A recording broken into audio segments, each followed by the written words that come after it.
memberships if you want to get some extra content each month.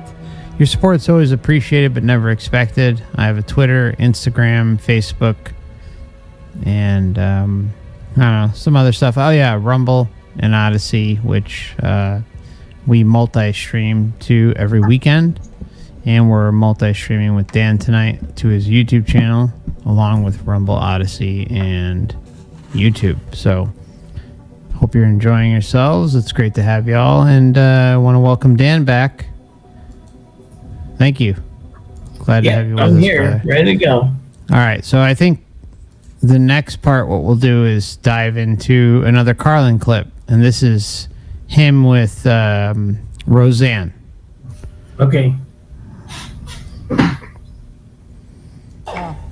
Well, I was saying, we were talking during the break, and I was saying that you're one of the few people in the world that I think everybody will hear the truth from. I mean, just George Carlin's truth. My version of it, maybe. Your version, but we want to hear it. We want to hear it. But, you know, one of the things that... We wanted to hear it for 35 years, man. How awesome is that? That's pretty cool. It's pretty good. Awesome that you've given us that. One thing that I don't understand is audiences will let me off. Like, if I'm attacking Christians, or if I'm attacking white people, I have a whole long thing attacking white people in this new show. And people will sit in the audience, and it's more or less this. It's, oh, he doesn't mean us, honey. He's talking about the other white people. Actually, they're letting themselves off the hook is what it is. But they they'll accept certain things. I don't think they're letting themselves off the hook. I think they're listening. Yeah. I think they're just accepting what you say. We all think the same way. I mean, sooner or later, we have to. Mm-hmm. We're all scared. Then you like the way she looks at the guest. I was telling her, she goes like this. She said, you know, what do you think? What do you wear a size? 7.5? 8.5?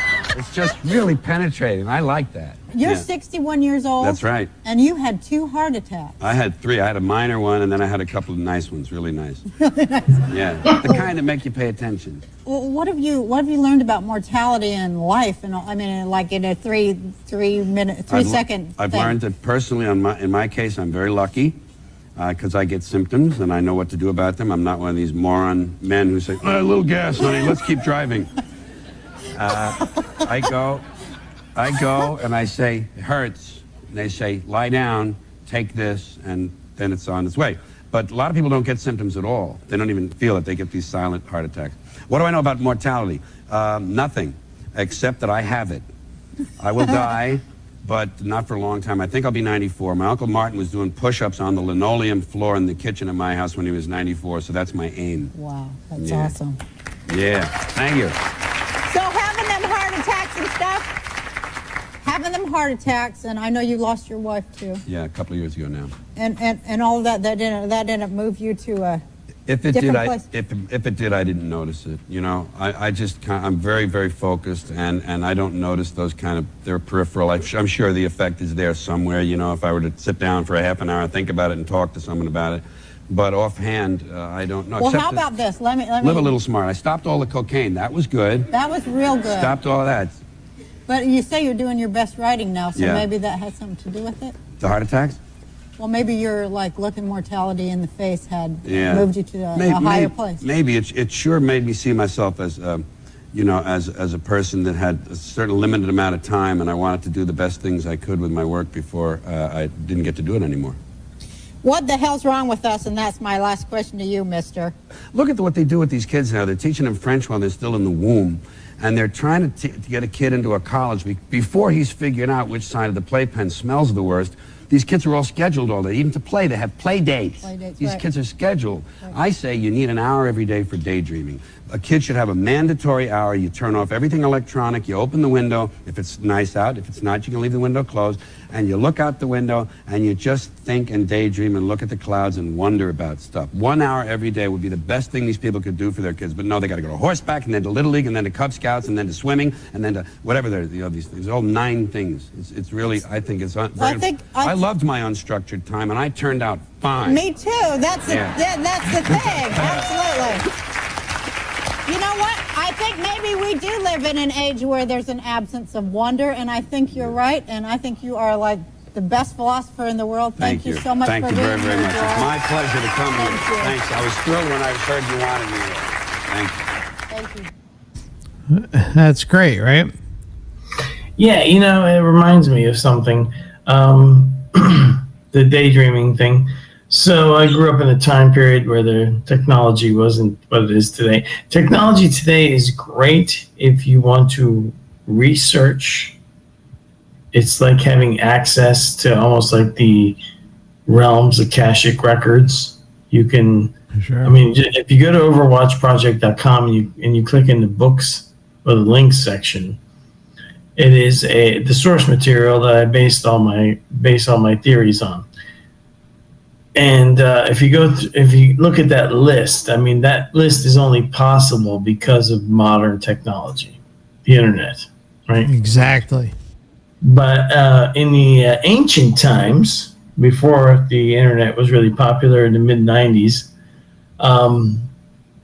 I spent tons of time in my head creating virtual environments in my imagination, which I don't even know if today's youth can do that. I don't know if they're able to do that anymore. Well, something my girlfriend and I talked about was she was talking about this thing. What's the? I can't even remember the damn term, but it's. Hold on. Hopefully, I'll remember it. But it's basically. Oh yeah, reality shifting. That's like a big thing online. And when you start to look at what the younger generation is saying about quote unquote reality shifting, it's one of two things, but leaning more towards one thing. I think it's daydreaming, right? It's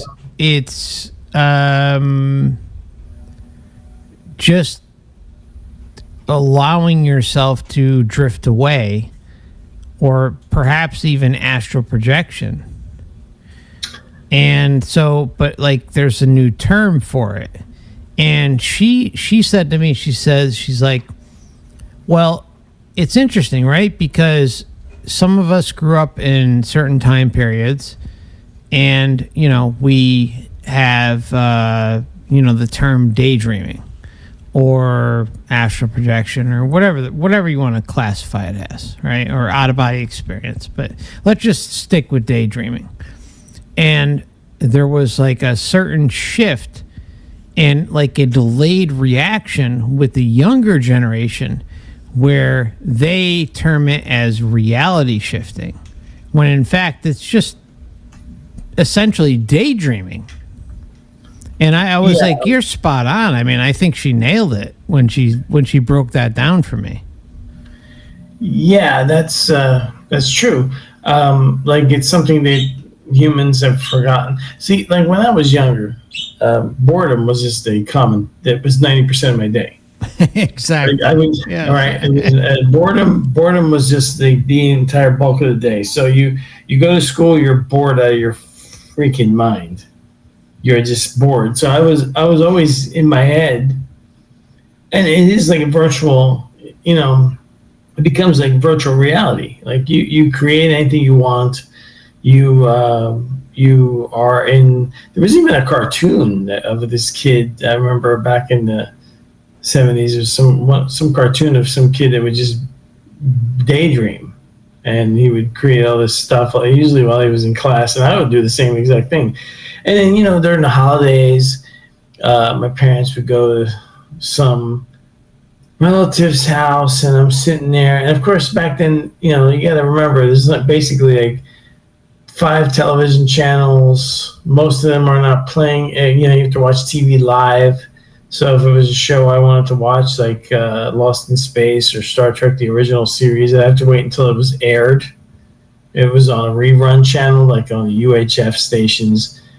So a lot of times TV was also absolutely boring. Best I can do is go to the public library, use that Dewey Decimal System, the index cards. Oh, yeah.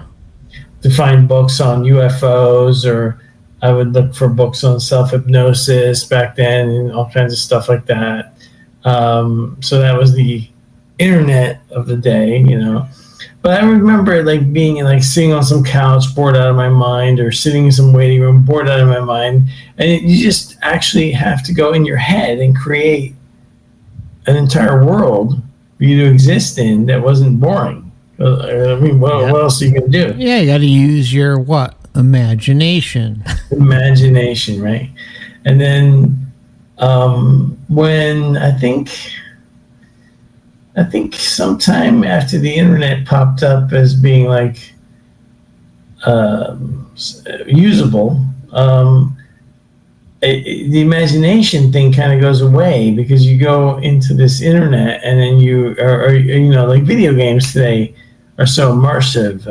They weren't back then. I mean, you would play chess or checkers, tic-tac-toe. The first immersive game that I've ever experienced was Super Mario 64. That was like the shift from 8 and 16-bit to 3D. And it blew me away.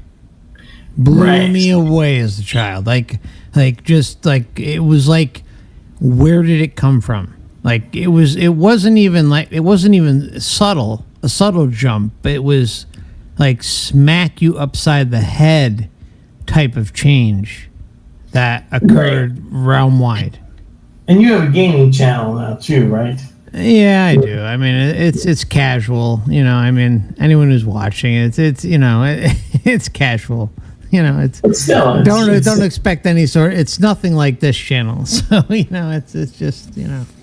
Yeah, but still, it's because of the video games have. I mean, and it's amazing. Like these video games live and die on their popularity and whether or not they inject politics into their stupid games, and if they you know, piss off their player base. And then, but all that stuff is occupying people's minds, drawing their attention away. And so I guess people have had to rediscover daydreaming, and they call it reality shifting now. Is that what you're saying?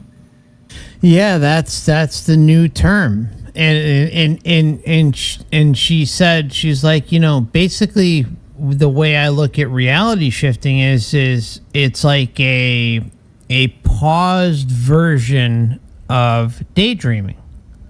And it's just like a new term that the youngins have applied to it, and it makes a lot of sense. It really does.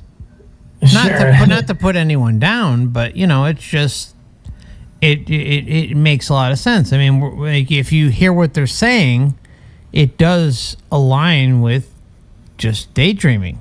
That's right. So what's basically going on there is because of the reincarnation soul trap amnesia scheme, you have people rediscovering things over and over again because, you know, nothing here. This whole thing when they say, "Oh, it's a learning experience," no, couldn't be any further from the truth for a learning experience with amnesia. Exactly. So what you end up having is people saying, "Oh, look at what I've discovered," and like, yeah, you've rediscovered something that people have been rediscovering for like the last 1,000 years. Congratulations.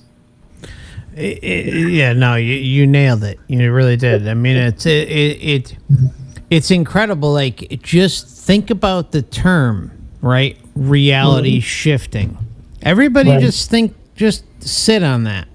And if you go and listen to, you know, I'm not even going to say it. Like, well, I'll say it. TikTokers, right? Or YouTubers or Facebookers or whatever the case may be, right? Twitter, you know, videos. This term has just completely encompassed society in a massive way. And the question is why? It seems like there's only one explanation, and that's that it's just a new term, like in kind of what you were alluding to, Dan. I mean, I guess we can say, what is it? Coping, right? It's just a new matrix marketing term for something that is known as daydreaming. Right. So it's just a constant cycle of people think because we have amnesia, because you can't. The whole explanation for the whole amnesia thing with these people that try to tell you reincarnation is a learning experience is it's just on its face. It's absolutely ridiculous. You can't learn anything that way. You wouldn't do that. It doesn't make any sense. The only way for it to be actually a learning experience is every time you're reborn here, you would understand everything that happened in the past, and then you would take everything you learned before and apply it to what's going on now, and then you would be able to continuously evolve. And you probably wouldn't have to be here more than 2-3 times, 2 or 3 lifetimes before you're like, okay, I can graduate now. Yeah, I'm good. Yeah, I got it. Yeah, there's a lot to learn here, and I learned a lot of stuff, and now I can go on and go elsewhere. But instead, the system here just recycles you over. It's like a recycling operation. Yeah, and what's interesting is how we can look at something like daydreaming and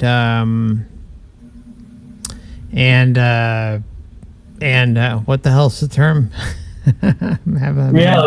Reality shifting. Daydreaming and reality shifting, how they're basically explaining the same exact things. But what is reality shifting? What is that word that suddenly came into existence and replaced daydreaming? That is a matrix replacement. That is to divide, and not even divide, but just to insert confusion into the upcoming generation. What else could it be? Seriously, what else could it be? Yeah, sure. No, everything here is about confusion. This is the most confusing. And division. Yeah, division, confusion, group again versus group. There's absolutely very little benefit to being here any more than one time. If you had to come here and you were guaranteed to just come here for one lifetime and leave, that'd be the only way you would get any kind of benefit of this. And you'd say, yeah, I now experienced crazy irrationality and insanity. So now I know what that's all about. And then you go on, sure. You go on with distance. But instead, we are constantly recycled, and then people think they've invented something or discovered something. It's like what's her name? It's like Jennifer Lawrence when she has put her foot in her mouth. There were so many YouTube videos made with montages from. I mean, it's people are just told shit and they just believe it, like without any critical thinking. Oh, we need more women empowered in movies. Right. Yeah. So when I was like, but this is just a public service announcement. We do need more women in movies and music and every single profession out there. Yeah. So when regardless of talent. Yeah, right. So when I was a kid and I'm watching Sigourney Weaver in the first Alien movie, which was like one of my favorite movies of all time, is the original Alien movie. And I'm like riveted to the whole thing, and the main character Sigourney Weaver, and I'm like rooting for her. Of course. Rooting for her because she's an amazing character in this story. And then you have people like Jennifer Lawrence. Before I was in Hunger Games, there wasn't any women in action movies. I mean, come on. I mean, let's get real. I mean, she had to apologize. She took it back. She admitted that it was She apologized? I'm shocked at that. Yeah, because the backlash was over the top. I mean, people literally went out and found movies, going back to, I don't know. I mean, you can watch movies from the 1930s. I'm a big film noir fan, right? You know that about me, right? Yes, I love the old film noirs. And you can watch movies from 1930s, 1940s, where a woman character is portrayed in an amazingly powerful way, like a protagonist in a story. The whole movie Gaslight, where we get the term gaslighting. Okay, you know what? I got to cut you off. I got to disconnect you. You're not allowed to share this. You're not allowed to spread the truth about the women's liberation movement, like existing prior to what, 1970? 2020, apparently. Yeah, 2022. Yeah, right. So, I mean, and you could just go down the list. I mean, you had Lindsay Wagner on television as the Bionic Woman. Awesome show. I used to watch it as a kid. What about 99 and Get Smart? Sure, 99 and Get Smart. She was the smart one. She was actually the smart one. He was an idiot. He was a complete dunce. And she was hot as hell. Let's just call it what it is. Powerful. She was incredible. Right. I remember watching Nick at Night as a 13-year-old and loving that shit. Yeah, it was amazing.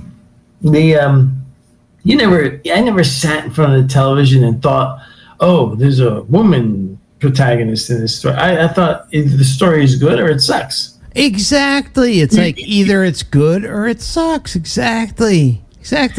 There's no in between. Either you're going to present something that we're going to enjoy, or you're going to derail it and make a laughing stock out of it, and we're just going to laugh at how pathetic it is. The original Star Wars, Princess Leia. Yes. Yep. 1977 movie. I mean, who doesn't remember that scene in the prison bay in the Death Star when she's like, shooting a blaster and saying, whose brilliant idea was this? I mean, she's clearly like totally confident. I mean, there's just so many. Even in the Blues Brothers, Carrie Fisher was in the original Blues Brothers movie. Yeah, that was Dan Aykroyd and Belushi. Yeah. Yeah. Yes, that was an awesome movie. It was. But there's people that have made like these montages of like 70 or 80 different movies from like the 40s, 50s, 60s, 70s, 80s, 90s. They all have like super capable female characters, and then it's like some authority or somebody in charge just tells people, just spews all this nonsense, and then we get stuck with really, really horrible movies now, really, really bad, where they're almost trying to make up for something that was never missing. That's you just encapsulated it right there. That's exactly what's going on.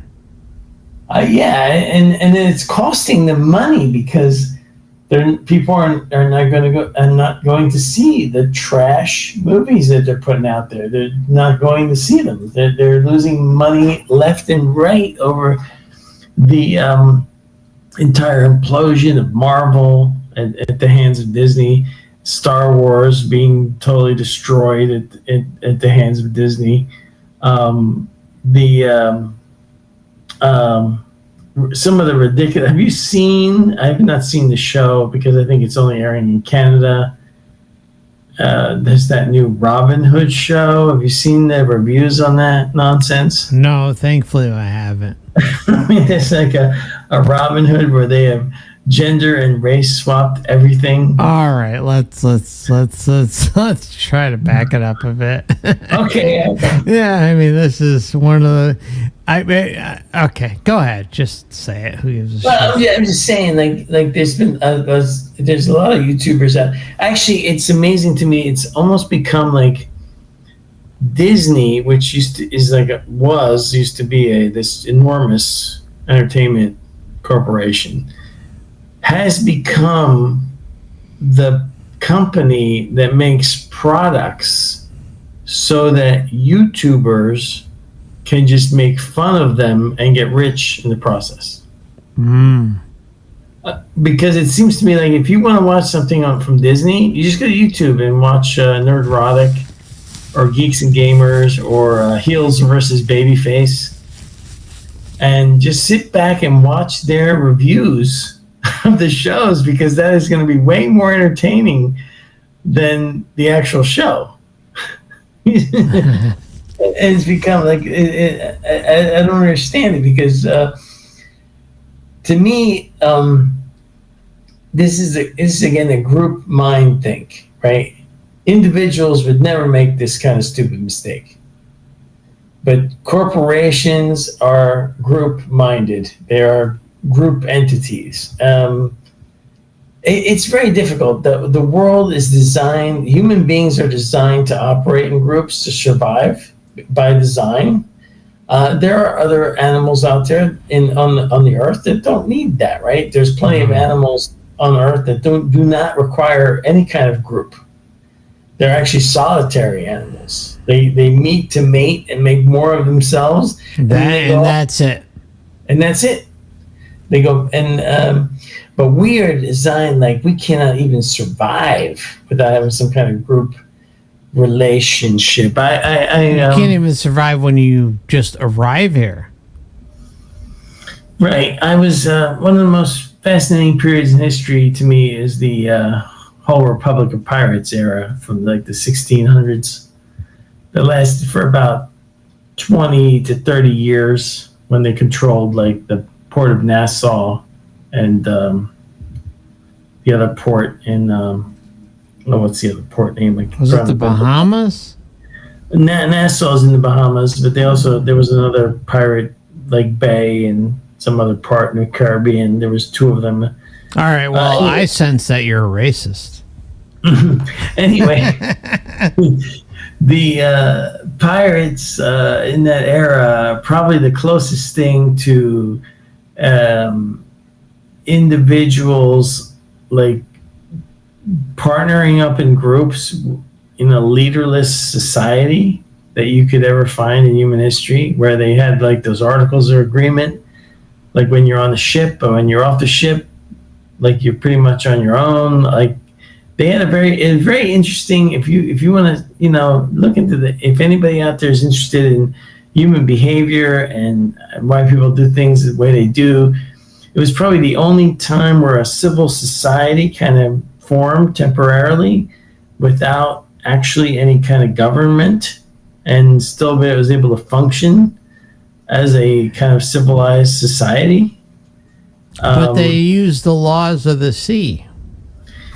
Well, they had different. No, it was different. Most pirate ships most of the crews were volunteers.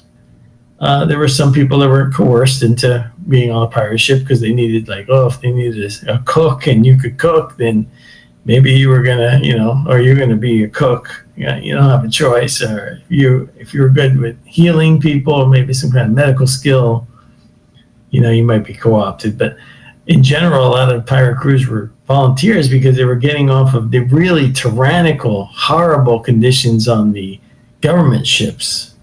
And, true. And they had a very, very loose structure when it came to command or hierarchy. There was no real. The captain was it's a very fickle position. It was like, you're captain because we think that you're the best guy for the job, and then they all kind of agreed, well, under an emergency situation or battle, we're going to listen to the captain no matter what. But if things don't go right, if things don't work out well, we'll take over that shit.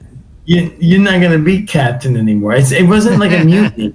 It wasn't like a mutiny. It was like a vote. It was like people would choose the best guy, and a lot of times the captain never even slept in the captain's quarters on pirate ships. They would sleep in the regular bunks and the bullshit. I'd be sleeping in the captain quarters. Bullshit. Yeah, the captain quarters were I'd be sleeping all up in that captain's quarters. Do you know with the drapes and everything. Fuck that. I'm not gonna be sleeping down in the rowboat. the whole I'll thing be was, sleeping all up in that freaking captain's quarters. Do you know that they had the pirates had actually a retirement plan for injured crew members? That sounds like such bullshit. No, it's true. It is true. Okay, It's all true. right. They actually had like a when they were operating as pirates. It's different when they were privateers. You know, the privateer was a pirate licensed by a state to be a pirate. That's right. Walk the plank. Right. So when some of these ships went and enlisted as privateers, they kind of like betrayed like the pirate culture, and they would then be paid or authorized. Like if you were a privateer for England, you'd be pillaging Spanish ships, or vice versa. And So lovely. if you were a pirate, you would just be pillaging every ship, any government ship, Spanish or English. It's all, it's kind of like today when you look at a lot of these auditor videos, and they refer to some of the traffic cops as road pirates. And I'm like, no, it's not a road pirate. They're a road privateer because they're licensed to do that. From the state. License to steal. Yes, they're licensed to collect revenue for the state. So that makes them a privateer, not a pirate. Oh yeah. That sets my mind at ease. We're drifting into absolute nonsense now. That's all right. I've been having fun with it. I hope the audience is. I can't see. It doesn't matter at this point. This conversation went off the rails, an hour ago. Has gone off the rails, yes.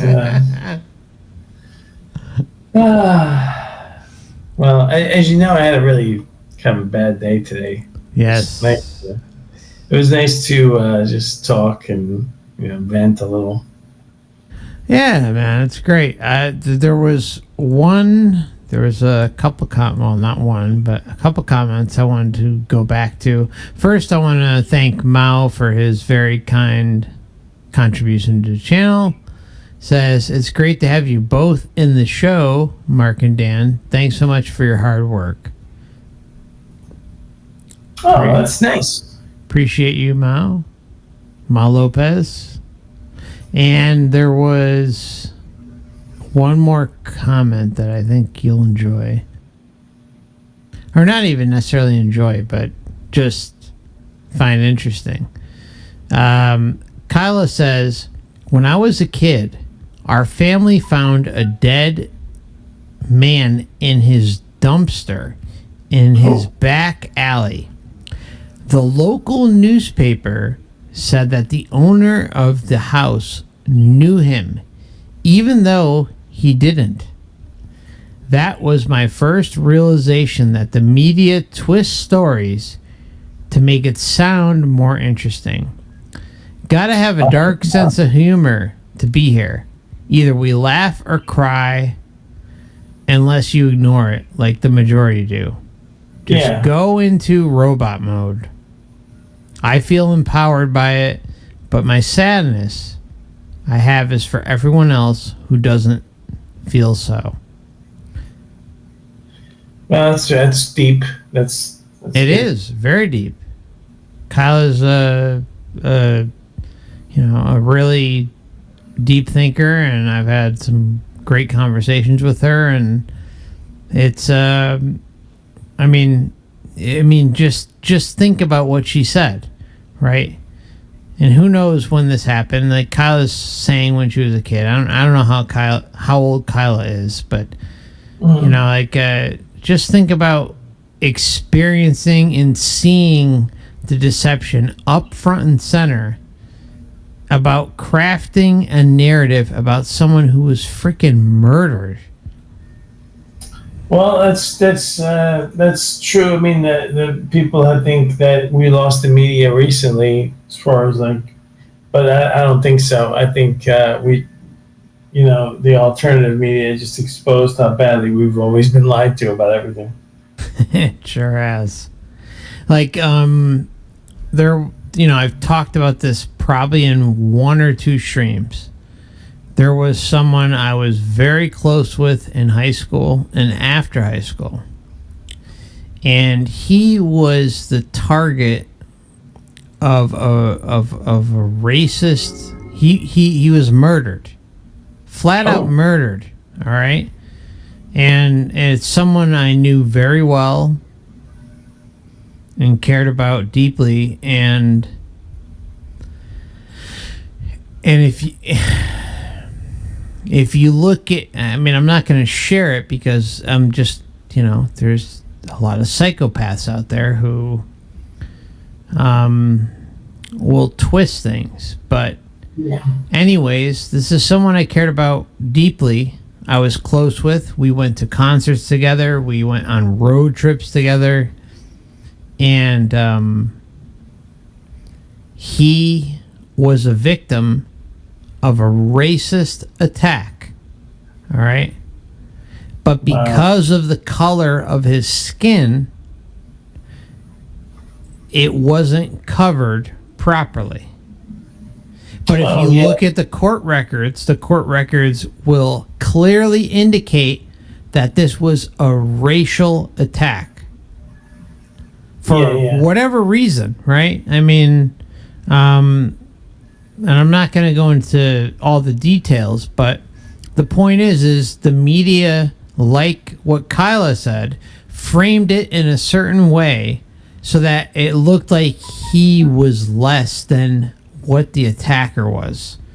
And let me tell you, when I saw that and I spoke to his family, it infuriated me.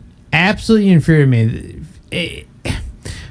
To think that something like that can happen, but because the state that this occurred in is trying to have a certain quote unquote reputation, they would not tell the truth. Luckily, the family, after multiple appeals, ended up having the initial charges revised, but too little too late, right? It happened long after he was convicted, long after justice was served, and it just was, it is what it is, but the point is if it's not making the headlines, if the attack isn't being put into the consciousness of the public at the time, and then corrected 2, 3, 4, 5 years down the line, it doesn't mean shit. And so the family and the friends of the victim got the short end of the stick, and in the initial reporting of what happened was so insanely skewed and fucked up that he was framed to look like the bad guy. But yet the record was corrected years later. Now imagine, I'm just a friend. I'm just someone who knew him and hung out with him. But just imagine if you're the parents. Just imagine if you're a family member. And this is the type of shit that, and this isn't recent. This is something that happened, Dan, Christ, 15 years ago. Maybe 13 years ago, 12 years ago, somewhere around there. Try to explain that shit. And this is a super liberal state we're talking about. Super liberal. I'm not going to say exactly all the details, but, you make of it what you will. Everyone listening make of it what you will. And it's clear that there was an agenda at play based around his fucking death. A good man. A good individual. Anyways, that's it. That's actually standard operating procedure. for when they want to peddle anything that's incorrect. They tell you the incorrect thing first, that goes viral, and then later they quietly issue the correction, say, "See, we were honest, we corrected the mistake." But nobody remembers the correction. There's even been they don't even know what the hell's going on at that point. No, there was even an experiment. I think goes back to the 1950s. That's one of the things I was reading about with how cognitive dissonance works and some of these other cognitive things that humans are plagued with. They did some experiment where they had a group, and they basically created, I think, what was a fake newspaper with fake news in it, and they waited until the news stories that were wrong were fully absorbed, and then they went in to try to correct people. Oh yeah, it was an experiment, and they later termed, they came up with the term the backfire effect. I think that was what they called it, the backfire. Yes. Because it has to make up for all the racial injustices, right? Well, no, it was some kind of simple experiment that they were conducting. Psychologists were conducting, and they were expecting to, they were trying to figure out how long it would take once somebody had been lied to about something that they thought came from an official source, how long it would take to correct the lie. And what the shock was that the psychologists couldn't believe what was happening. They found that most of the people would vehemently double down on the lie that they had bought into in the first place, instead of correcting to the truth of the matter. What wasn't this the Stanford Institute test? No. Okay. Now let me see. Backfire effect. Let me try to find out what year it was. It was 1950s, I think. Oh, then probably not Stanford then, yeah. Scholarly articles on the backfire effect experiment. Let me see here. Wasn't it all recorded? Yeah, the backfire effect is a cognitive bias where people resist accepting evidence that conflicts with their beliefs. In experiments, the backfire effect is demonstrated when people become even more convinced of their original beliefs when presented with the conflicting new information. So, I mean, this is what you're dealing with cognitive dissonance, basically. No, this is not cognitive dissonance. This is even worse. Cognitive dissonance is you have two opposing ideas in your head, and you need to make something true, so you somehow jury rig your thinking so that what can't be, because you have conflicting data that shows that what you believe isn't true, you now somehow juggle it around so that it maintains truth. This is actually different. It's a little different. It's like you've lied to people. You made them believe the lie. Now you show them that they've been lied to, and now they actually double down on the lie. They actually argue and fight for the lie. It's called the backfire effect. A study found that giving people accurate, I'm just reading some of these articles that I found online about it. A study found that giving people accurate information about a politically charged topic causes them to believe their original misconception more strongly. A study found that people who were already suspicious of, say, electronic health records read factually incorrect articles about such technologies. The study tested 52 issues potentially with a backfire effect across various topics. I can't remember what year the original experiment took place. It was like in the 1950s, I think. But it's fascinating because the backfire effect is, it's like, see, that's why the news does that. When you just describe with the news, so they peddle out a lie. They're actually doing the backfire effect experiment. They put out the lie first, and then the lie becomes truth in people's heads. Then later, they can issue the correction knowing And that nobody will see it. it doesn't matter if they see it. It won't matter. Yeah, because they've already had a pre-baked idea about what the outcome or story is. Right. They've been programmed now. It's like a program. And then they put up a firewall when something comes in and says, oh, that information you were given, that's incorrect.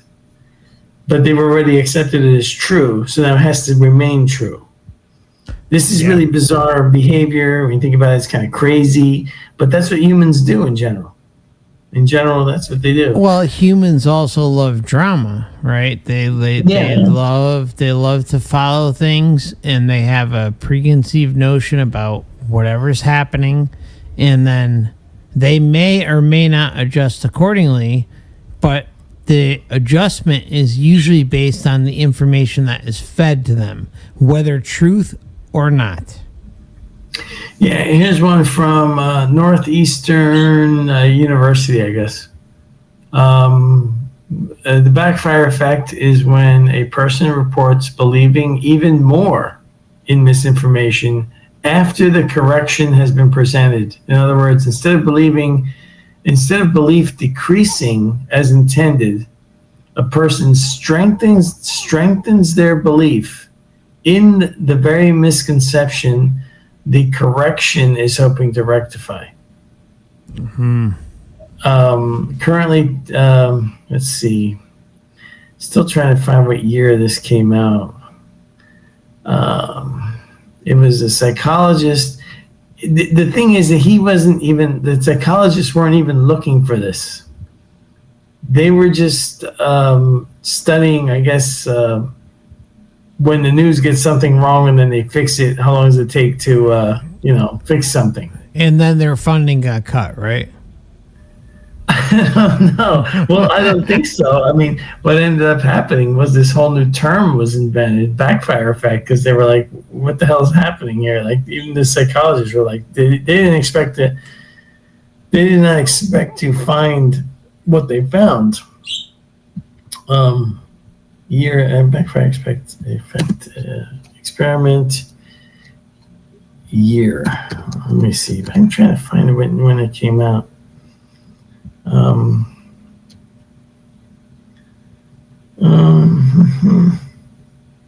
There's so many there's a lot of articles about it. Like they repeated the experiment many times. There's people have done it in 2007, 2012, 2019, 1994. I mean, all these different repetitions of the experiment were done. But the original one goes way back. It's always frustrating. It's like none of the search engines work anymore. Nope. I've mentioned this before. They just do not work. Not bringing up what you're looking for. They're a joke. Complete joke. 1955. Journal of Experimental Psychology, 1955. That's when they did the experiment. Okay. Yep, here it is. The backfire effect after correcting misinformation is strongly associated with reliability. Journal of Experimental Psychology, 1955. Is when the backfire effect is when a correction increases belief in the original misconception. That alone. Okay, just think about that. The backfire effect is a psychological effect that when a correction is given to misinformation, the person increases belief in the misinformation. It's a response mechanism. Yeah, in an attempt to correct, often used as a reason not to correct misinformation, the current study aimed to test whether or not correction of misinformation increases belief more than no correction. So it's better to let people believe the original. This is That's insanity. right. Yeah, exactly. Like my friend's murder. Yeah. Right. Yeah. So after the lie has been put out, if the lie comes out first, the lie will win over anything else. You cannot correct it anymore. In most people. So sick. So sick. These factors included worldview related attributes. See? Worldview, that cosmology. So if you this is why you can't if people have to deprogram themselves. You can't go in and give somebody facts, information, data, and then have them, oh, okay, well, I didn't know that. Thanks for telling me. Now I can stop believing this nonsense I've been believing. That's not how it works. It works by people have to do it themselves as an individual. They have to decide that they're going to self-examine what they think they believe, and then go look and dive deep into a bunch of information and then try to investigate it. Not allowed. Which is what you did, right? Yeah, of course. I mean, I knew. I mean, when it comes to my friend that I'm talking about, like, he was. Look, it's not like I was like besties with him or anything like that, but I mean, I knew him well enough where he was one of the most peaceful, serene, laid back, chilled individuals that you could ever meet. I mean, I'm talking like, you know, Cheech and Chong type shit. You know, like where he was a stoner. He liked to have a good time. And, you know, we were boys, but, you know, in high school, but and a little bit afterwards. But at the same time, it was like how they framed it in the media. It was like, oh, it was all based on race, but yet the race that was targeting him wasn't convenient. Right. I'll leave it at that. Right, yeah, it happens all the time.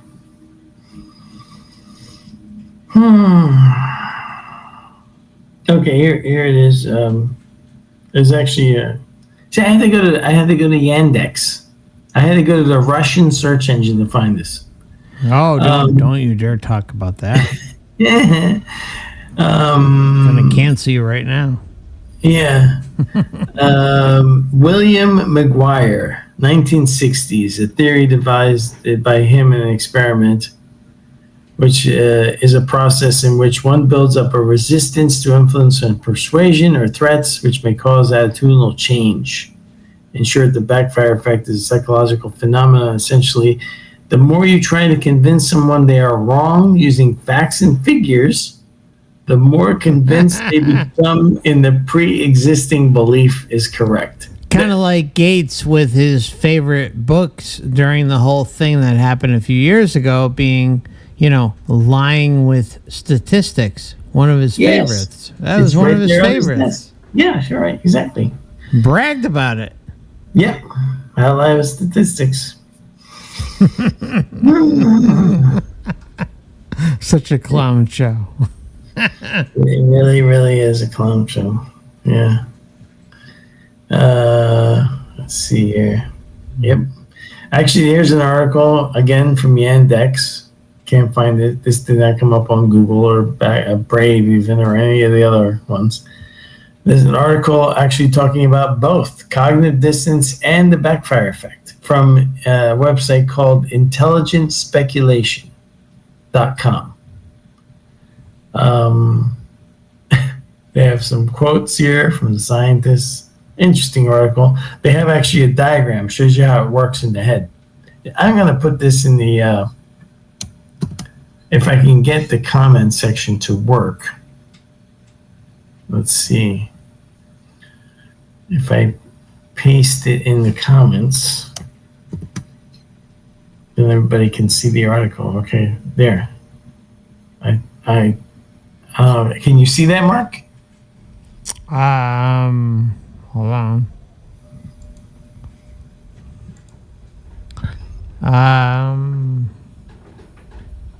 The depends where you're leaving it. Hold on. I just put it into like the chat feed. Okay, hold on.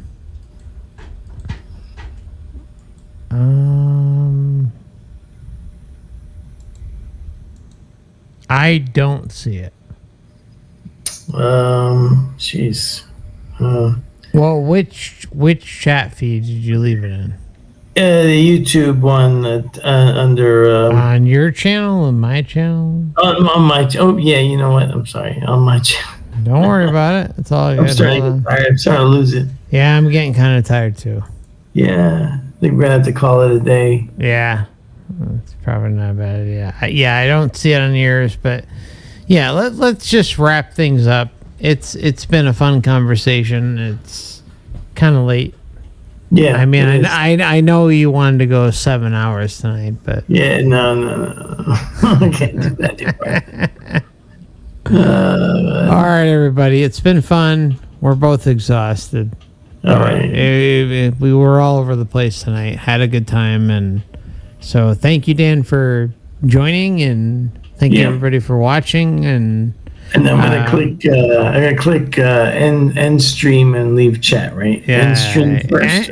End stream should be fine. I want to thank Uwu for your kind and generous super chat. Appreciate you, and of course Mao and anyone else who donated to Dan as well at Buy Me a Coffee.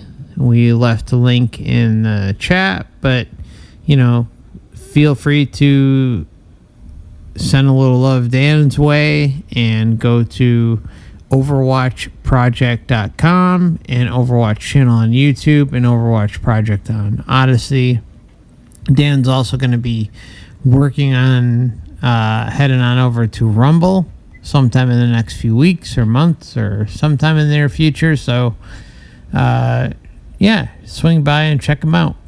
He's done a lot of great work, and I really enjoyed having a discussion tonight. I'm glad we were able to multi-stream, and look forward to talking to you again, brother. All right. Everybody take care. Have a good night or a good day whenever you happen to tune in and watch this, if it's in the future. That's right. Thanks, everybody. Bye-bye now. All right. See you, Mark. Much love, my friends. See you soon. Yeah. Thanks, See you next Dan. time. Bye-bye.